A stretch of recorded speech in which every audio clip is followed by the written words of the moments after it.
Xitoy bilan savdo qiladigan, xususan eksport va import bilan shug'ullanadigan tadbirkorlar shu hamkorlari bilan tuzadigan eksport va import shartnomalarida diqqat qilishi, e'tibor berish kerak bo'lgan bitta muhim shart bor. Bu shartnoma bo'yicha nizolar kelib chiqqan taqdirda shu nizoni hal qiluvchi sud, ya'ni arbitraj masalasi.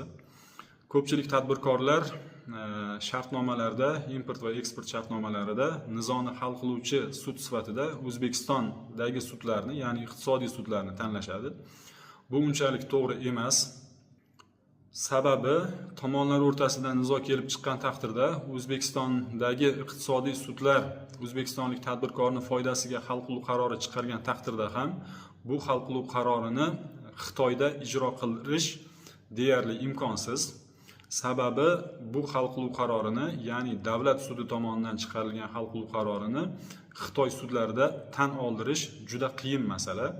Shuning uchun import va eksport shartnomalarida nizoni ko'rib chiquvchi sud sifatida yo xalqaro arbitraj yoki Xitoyni davlat sudini tanlash kerak.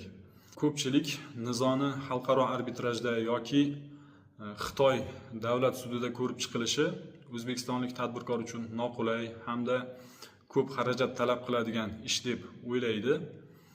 Aslida shu nizoni xalqaro arbitrajda yoki Xitoy davlat sudida ko'rib chiqilishi O'zbekistondagi iqtisodiy sudda ko'rib chiqilishidan ko'ra qulayroq hamda samaraliroq hisoblanadi.